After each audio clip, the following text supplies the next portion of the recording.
Well, welcome in once again, everybody, to another what promises to be a very fun, informative, relevant edition of the 19th Hole Podcast for Golfers. I'm your host, Dennis Silvers. Got a terrific show for you today because we got one of our favorite guests on the show, so you're really going to enjoy it. We got some interesting topics to discuss with our guest, and let me tell you a little bit about our guest before we bring him on camera. Monty Scheinblum is a PGA teaching professional in Southern California, in Orange County. Prior to teaching golf, Monty played professionally on the then Nike Tour, which is now known, of course, as the Korn Ferry Tour. Back then at the Nike Tour, I think they were using wooden shafts, gutta-percha balls. That seems like a long time ago. Doesn't seem as long as the Butch Harmon Tour, if anybody out there remembers that. Monty became known for his long driving abilities, and in 1992, he won the U.S. National Long Drive Championship, and later that year, Monty captured the World Long Drive Championship, so he knows how to get it out there. Not done yet. Monty won a long drive competition in Utah with a poke of 333 yards, which is moving the ball. He's the son of former Major League All-Star outfielder Richie Scheinblum. Monty is also a graduate, like me, of UCLA, and I'm sure he's still a hardened Bruins fan, like I am. So, but we're gonna find out. So right now, without further ado, let's bring Monty Scheinblum up and welcome again to the show, Monty. So happy to have you. Let me get my cards right and get my things here. All right, Monty, let me kick it off this way. You work with amateur golfers every day. What, in your view, keeps most of them, and you see their swings every day, all day, what keeps most of them from really improving? That's a great question. I'll start by saying what everybody comes in with. I'm not flexible enough. I'm not athletic enough. I sit at a desk 40 hours a week. I don't get to practice enough. My core strength isn't strong enough.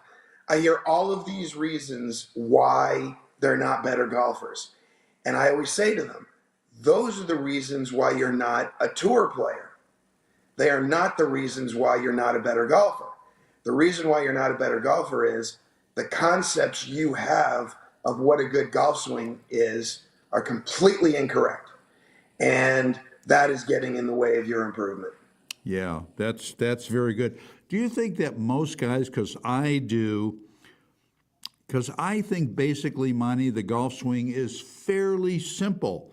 You take it back the right way, you come through, hit the ball, finish the swing the right way.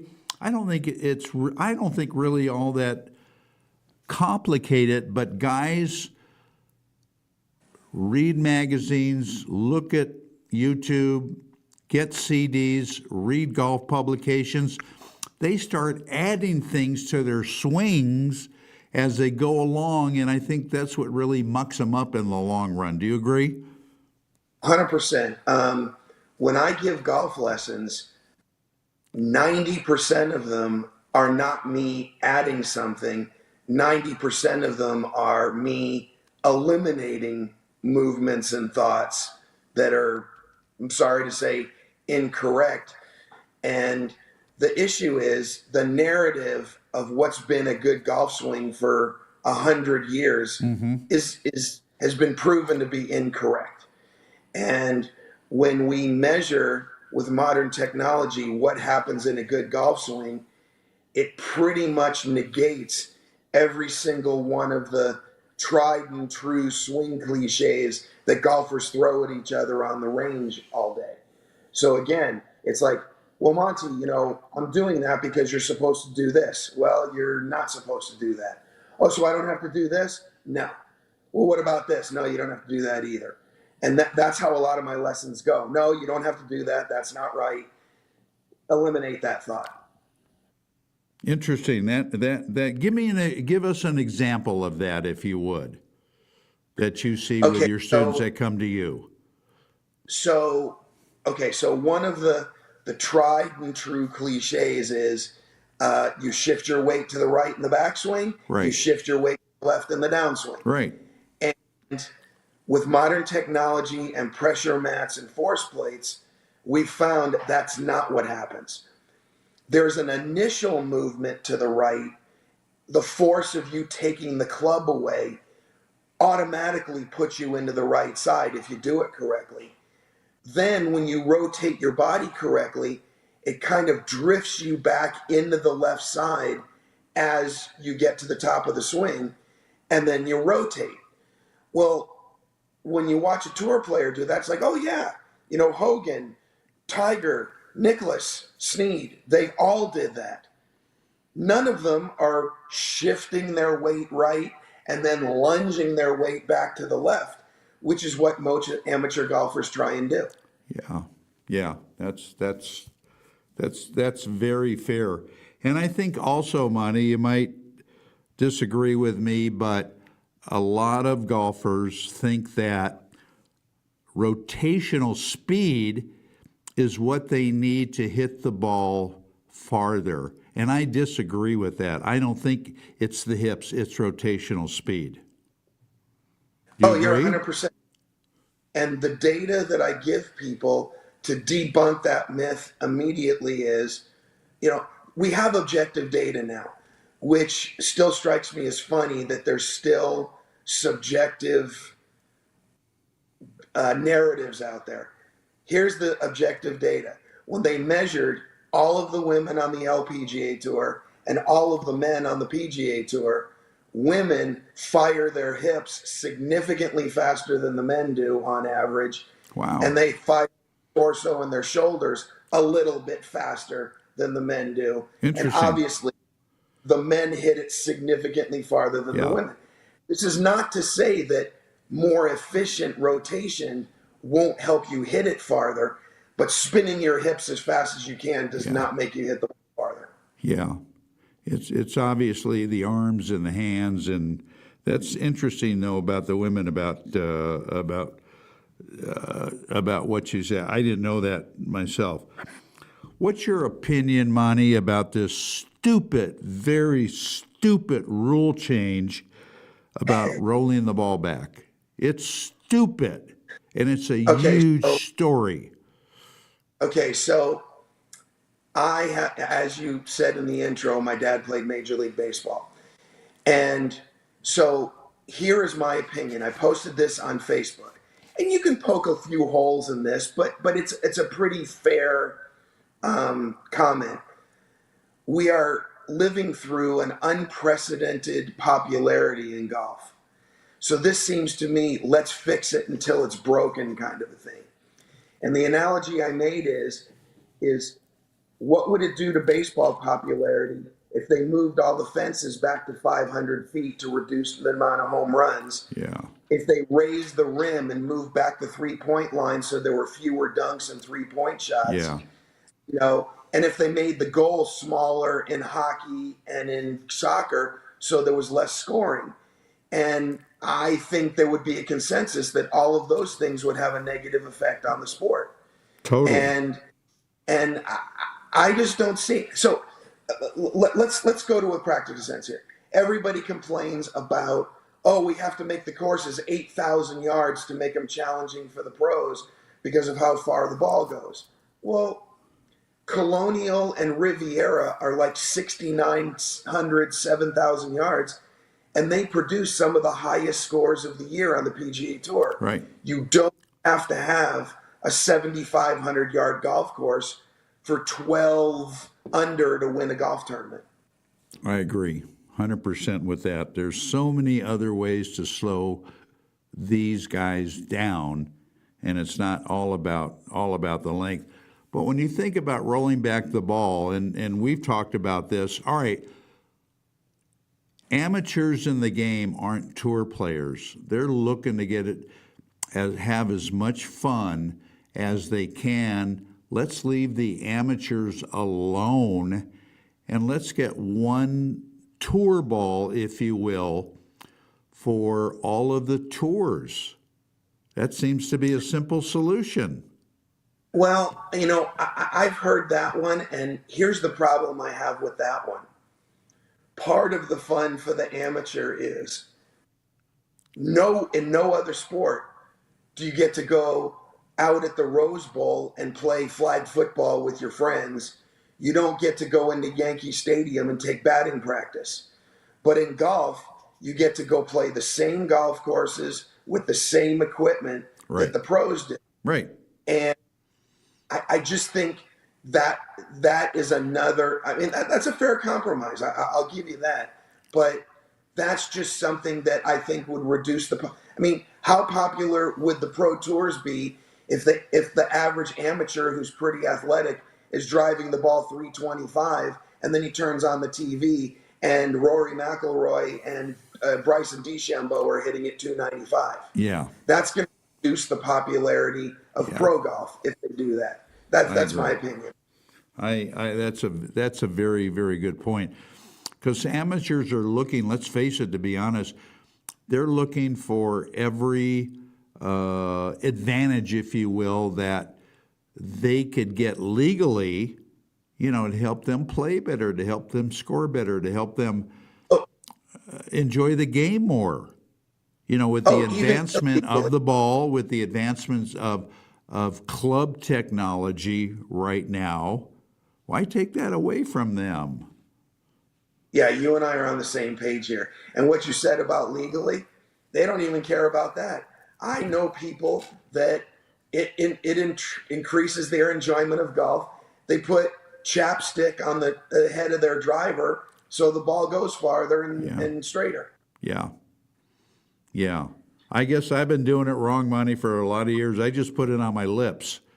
I don't put it on the club face, but then you got to clean it afterwards and whatever.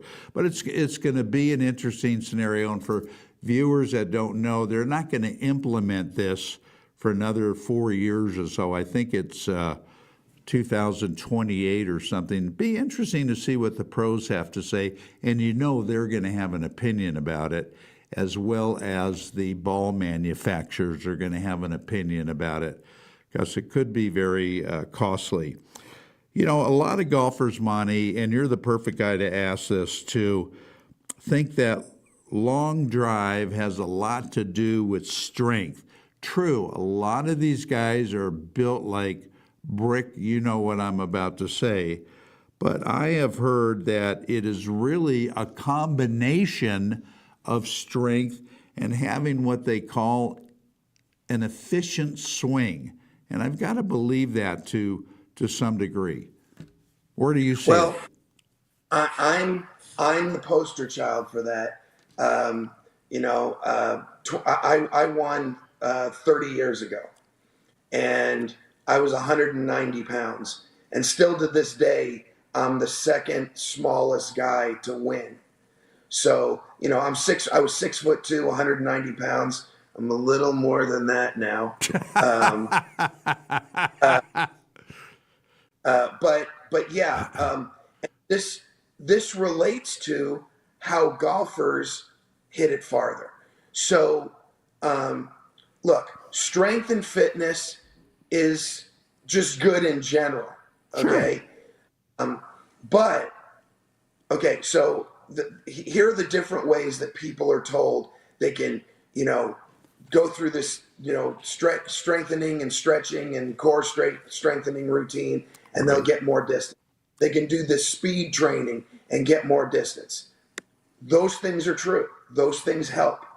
But there is no substitute for learning to swing the club better for adding club head speed. The average golfer, I mean, obviously, when there's like a scratch or a two handicap, there's not a lot of low hanging fruit.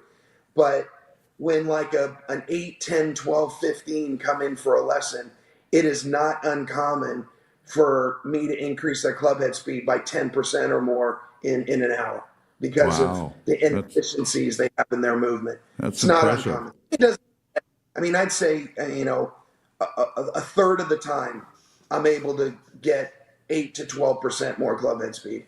That's impressive. That's impressive. And speaking of that, about people coming in to see you, I love your philosophy in teaching because you say you're better at finding the root cause of their problem rather than just working on something to improve it. And that's what it's all about. If you're doing something wrong, if you're coming over the top or whatever, flipping, if you find the root cause, that's going to stop it. So I Right. love your philosophy that way. Well, I love people that know me, people that come from me that know I have an analogy for all occasions. And a lot of the Band-Aid golf, oh, I don't have any shaft lean. How can I get my hands ahead of the ball? How can I get my hips more open at impact? Well, your hips are not opening at impact because if they got open more, you'd slice it. Okay.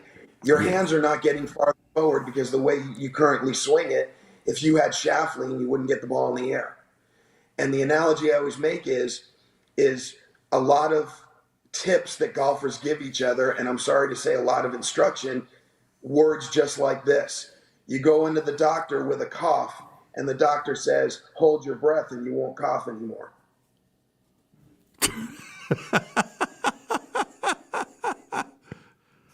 Oh, I was just told that last week, and it wasn't working for me. So yeah, you're right. That's a great that's a great comparison. I like that. I like that. And you've got to admit, I'm not knocking anybody in particular, but like in any profession, some instruction is better than others. I mean, that's just a fact of life. So you got to be careful who you go to, what kind of philosophy they teach, and you got to find somebody like Monty who is kind of neutral in that sense, and he's going to fix you up without, shoving a particular swing philosophy, down your throat. Monty, stay with us. We're going to step away, take our first short break, and when we come back here on the 19th Hole Podcast for Golfers, we'll have more with our special guest, Monty Scheinblum. Stay with us. We return right after this. Promise.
All right, welcome back, everybody, to more of the 19th Hole podcast. And we're having a great conversation with Monty Scheinblum, who is in Orange County in Southern California. Monty's a former world long drive champ. And as far as Greenwood Golf, I'm bad. I ran out of the house this morning so quick. They sent me a putter last week.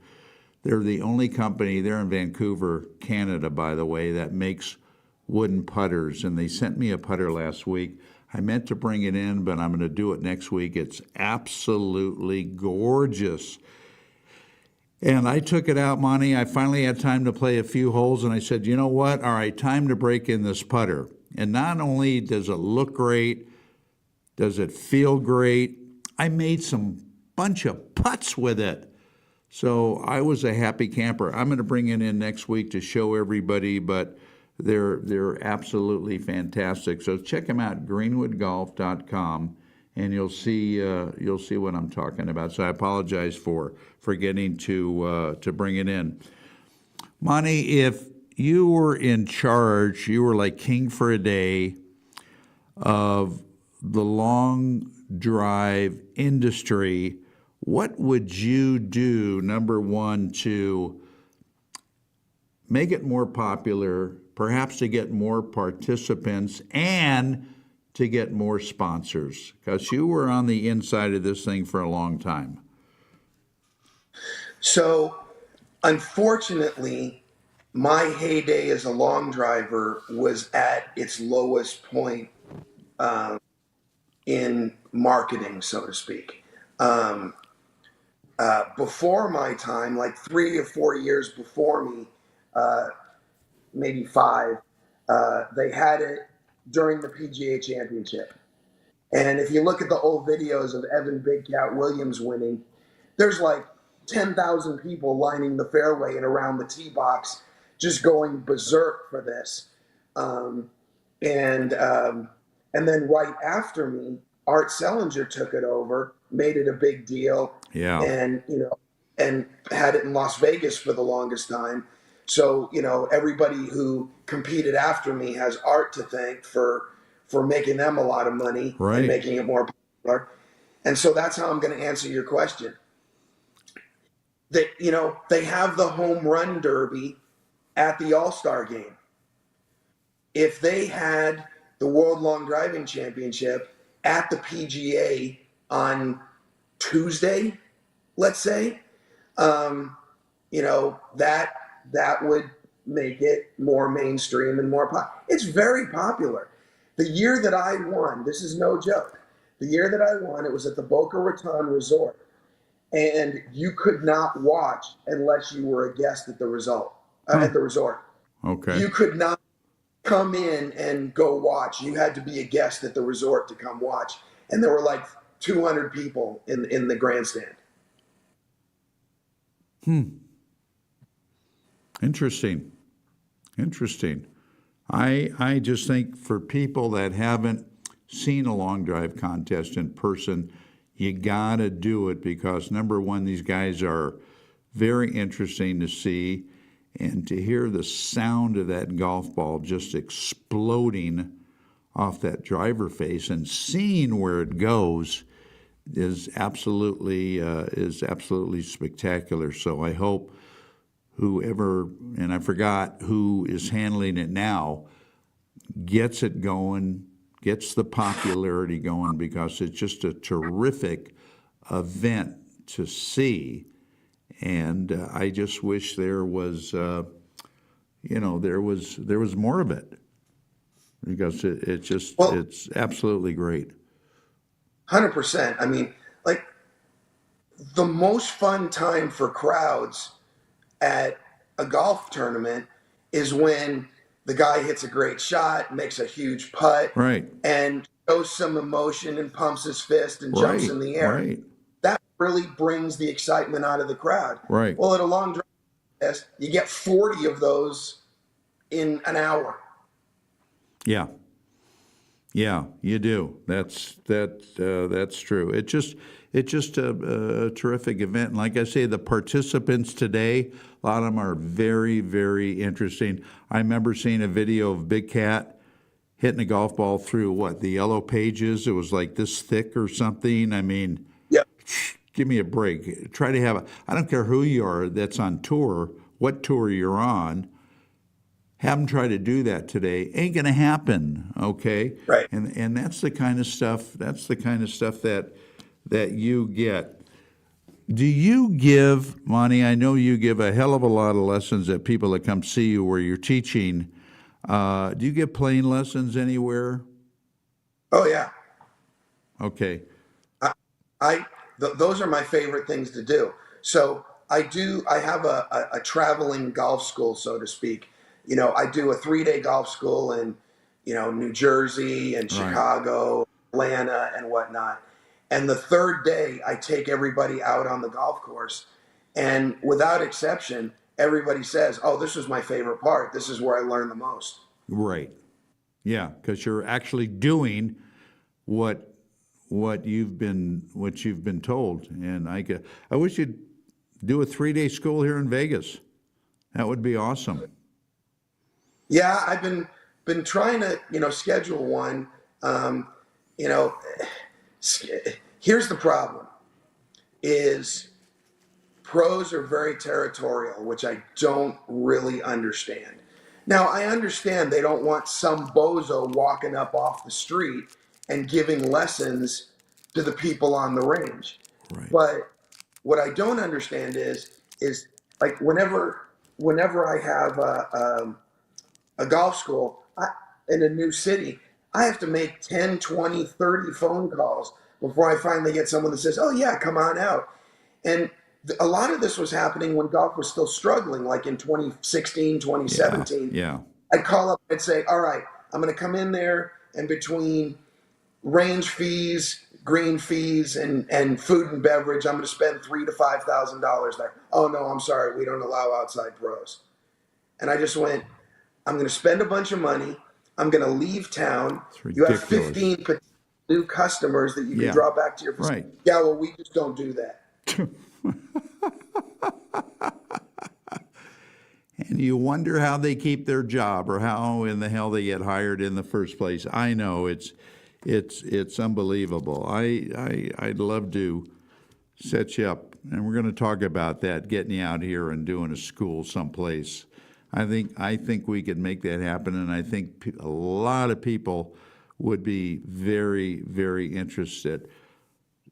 Do you, a new golfer has to go through a lot of things, I think, to decide who they want to take lessons from. And I guess it depends on their particular swing philosophy. I'm talking about the instructor, how accessible they are, and so on and so forth. Do you ever talk about that? I know once you have a student, they dare not leave you because there's not really anybody better in your whole area. But do you ever talk about that? Oh yeah, I mean, the most important thing with a golf instructor is someone that you can relate to on a personal level. Right. If my communication style isn't right for everybody, I have people come in and they say, "Monty, I hear what you're saying, I just don't get it." And I get this email all the time: "Monty, I just want to let you know I came in, took 2 or 3 lessons from you. I learned a lot, but I wasn't quite getting what you were saying. I went to this other guy. He said the exact same thing you did, but said it in a way that I understood better." I'm Yeah. like, Interesting. I'm like, that I don't get, upset with that. I'm happy that this person found someone that they can relate to and that they communicate with better. Um, and I'm sorry to say that communication style is where a lot of instructors lack. It's like, "Here, do this." Yeah. Okay. Yeah. Sometimes, like here's how my lessons go. My lessons really go like this: why the golfer isn't hitting the ball better and what they need to do to hit it better takes 60 to 90 seconds. Okay, no more than that. Then it's 58 minutes of a back and forth discussion where I explain the same concept 4, 5, 6, 8 different ways until the light goes on and they Yep. go, "Oh, you mean I'm supposed to do this?" I'm like, "Yes, that's exactly what you're supposed to do." Because, you know, and I always go with, the first or second thing, the things that have worked 50, 60% of the time. Right. And then when that doesn't get through and they're still not, I go, "Okay, try this." And I always have to be clear in the beginning that I'm not jumping around and trying you to get 3, 4, 5 different moves. This is the same exact move explained differently Differently. until Right. it makes some sense to you. Yeah. Yeah. That's great. By the way, before I forget, if people are down in Orange County in Southern California, they want to look you up. What's the best way to get a hold of you? My website, rebelliongolf.com. That's the easiest way. Okay. Yeah.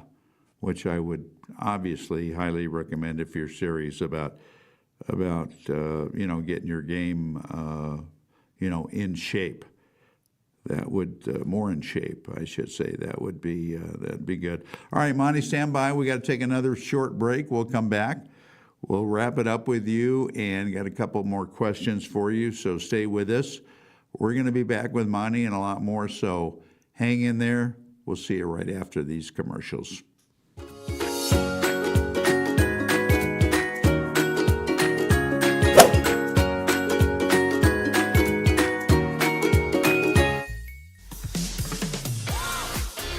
As golfers, we want instant gratification when it comes to a better golf swing and playing better golf. Impossible, you say?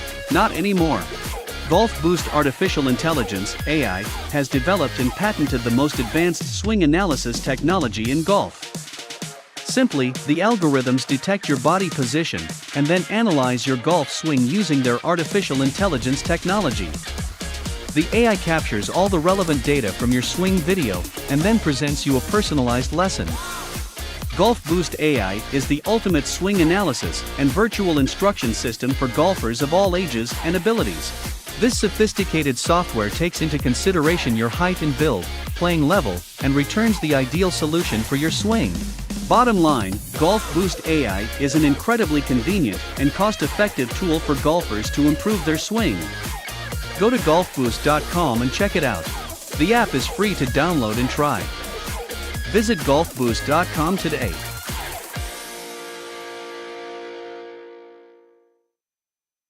One of the perks about being in golf media is that I get to try every club ever made. Of course, like most things, some are better than others.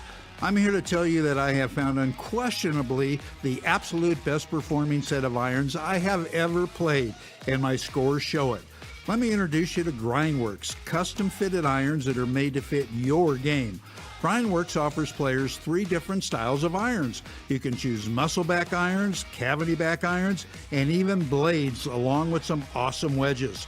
And when you purchase your clubs, Grindworks lets you choose the type of shaft you want, the type grip you prefer, and even will adjust the loft and lie of your clubs if needed. That's unheard of. So what are you waiting for? Feel the power and experience and performance of these amazing clubs. Simply go to grindworksusa.com or call 281-651-4046 to order. Trust me, your handicap will love you for it.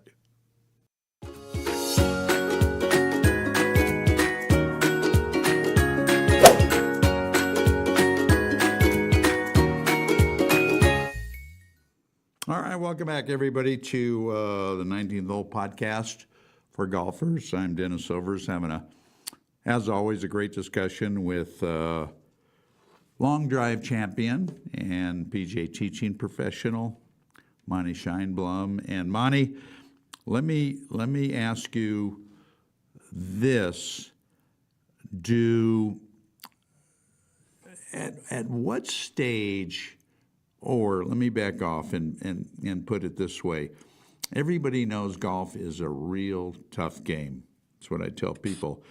But it seems, Monty, when people start learning the game, somehow, some way, they excel at one part of the game, whether it be short game, whether it be getting off the tee, putting, whatever. Why do you think that is? And why can't they bring that same enthusiasm, that same talent, if you will, to other parts of the game? Well, this is, I mean, it's kind of like anything else. You know, any job, someone who has that skill is going to gravitate toward it. But there's a bigger overall thing here that people don't like to hear. So I'll answer your question by telling you how a lot of my lessons go. People will come in and say, Monty, I'm a great wedge player, but my mid and long irons are not so good, and my driver's terrible, so I need to have a driver lesson. And I say, okay, let's see you hit your wedge. And when they hit their wedge, there's faults in the movement that they can overcome when they're hitting a wedge, but they can't overcome when they're hitting a 6-iron or a hybrid or a driver. Yeah. And so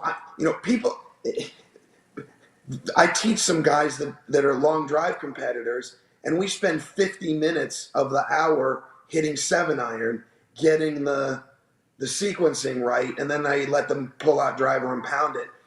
And so to answer your question, when people are good in one part of the bag and bad in another part, they are more easily able to compensate for their swing issues that they have that they're not able to, like, here's a perfect for instance. We'll go backwards. Okay. Some guy drives the ball great and is terrible at his wedges. Yeah. That's very common. Well, the guy that hits the driver great drops his rear shoulder too early to hit up on the ball, which is a whole nother, rabbit go down that night. But when the ball's teed up, that dropping the rear shoulder works just fine. But if you try to hit a wedge dropping your rear shoulder like that, you're going to hit it fat. You're going to hit it in the heel. It's going to be a mess. Yeah. So it's not that you're a good driver of the ball and a bad wedge player. It's that your swing is more conducive to being able to compensate with a driver, whereas you're not going to compensate with a wedge. Right. So that's kind of where that narrative comes from. Whereas if you even out your movements, you can be competent throughout the bag. Yeah, makes perfect sense. Well said. And I commend you for not doing what a lot of other instructors do. And you see it on YouTube all the time. You see it on Facebook. They have a method. They have a secret that's going to guarantee you 20, 30 more yards, 50 more yards. And I shake my head and I go, really? Why do people believe that? Well, and you don't do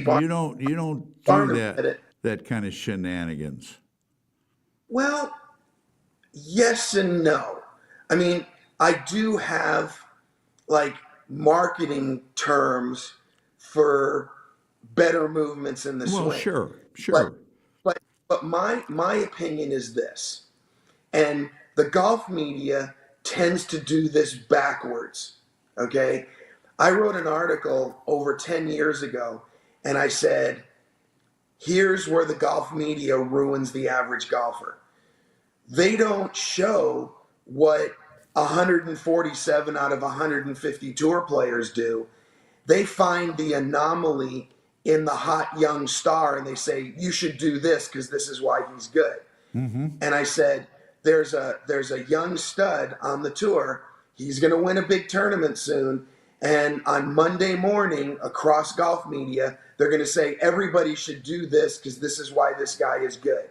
Yeah. And this guy was Dustin Johnson, and the movement was go like this at the top of the swing. The average golfer can't get the ball airborne doing this. And the proof in the pudding, and I put this up, I say, these elite golfers are good in spite of their weird movements, not because of them. And the proof happened during COVID. Okay. So we have 4 golfers: Dustin Johnson with this wrist, Brooks Koepka with restricting the hip turn, another horrible idea, and then Justin Thomas with the real super high hands Right. and the right hip and heel raising up immediately, and Ricky Fowler with the big arm drop behind him. Well, these movements are promoted to the golfing public as why these guys are good. And during COVID, all 4 of them played golf left-handed, and they had great swings. Dustin Johnson had a flat right wrist as a left-handed golfer. Brooks Koepka rotated his hips in the backswing. Justin Thomas rotated his arms on plane with his shoulder. And Ricky Fowler brought his arms down in front of him like every other golfer did. So, they learned to play with these weird movements, and that's not why they're good. They're good because they're good and they worked hard. Yeah. And so the golfing public should be copying what most tour players do. Not the magic move Right. that one guy did and had some success. Exactly. Why do a lot of instructors and players think that it's just absolutely essential to shallow the club on the downswing? How do you rate that? Okay, this is going to sound like semantics, and it's not meant to be. I use that term all of the time because I quite often use terms and concepts that I'm not really fond of, but that's what people understand. That's the language they understand, so I use it. To me, shallowing the club is not the key. Avoiding a steepening move is what the key is. Right. And from a learning perspective, people have to be told you need this shallowing move. So I'm a hater, don't get me wrong. I see stuff on YouTube and Instagram. I'm like, this guy is a moron. How could anybody listen to what he's saying? But when it comes to term like you need a shallowing move, I'm okay with that, because the way most people translate that is a shallowing move is not a steepening move. Right. And there's something to it. It's going to keep you from coming over the top and pulling it or slicing the ball. And yeah, Right. Absolutely. You got to understand the purpose for all of these things. Like, I think lag is way overrated. I might be wrong, but people make a big deal today about having lag. And I just think it's overrated money. So you're talking to the right person there. I literally built my reputation as an instructor as being the anti-lag guy. That's interesting. Had no Okay. idea that was the case. That's very ironic. So this, people will argue with me, okay? But it's been measured. There is no correlation between the angle of your left arm and the shaft, the face-on lag angle, and hitting the ball farther. Of course, if you throw that angle away at the wrong time and in the wrong direction, you're going to lose power. But Sure. burying this angle is actually a detriment to speed in your swing. The lag angle that's actually important is the down the line lag angle, where when the shaft is parallel to the ground for the swing, there's P6, shaft parallel to the ground coming into the ball. You want the club head behind your hands. That's the lag angle that's important. And ironically, the lag angle that's taught, this one, actually prevents the down the line one from happening correctly. Okay. That's a great little tidbit. Really good. All right, folks. If like I say, you want to get better, you want to go see Monty, RebellionGolf.com. He's in Southern California. Everybody knows him. So do yourself a favor and let them look at your swing. Take some lessons. Monty, great information as always. That's why we always love having you on the show. We wish nothing but the very best. I know you stay very busy, and rightfully so. Happy holidays, and we look forward to talking to you very, very soon. That's great, Dennis. Thank you for having me. Oh, my pleasure. My pleasure. Stay well, my friend. All right, Monty Scheimelen, everybody. Great guy, great instructor. So there you go. All right, one more quick break. We're going to come back and we're going to finish the show with something special. Stay with us.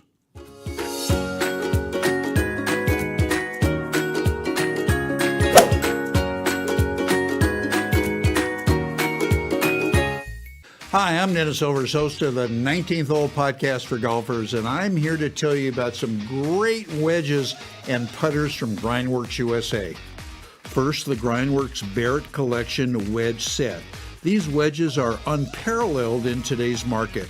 The wedges come to you in 3 different lofts, 51, 57, and 61 degrees, all designed to be able to spin around the greens with the ability to hit high, middle, or low shots around the greens. Grindworks also makes a line of their Windsor Wells Precision Machine putters. This beautiful design of putter was not only created to be appealing to the eye, but to perform better on the greens. You will gain a ton of confidence to help lower your scores. Go to grindworksusa.com or call 281-651-4046. I promise your scores will love you for it.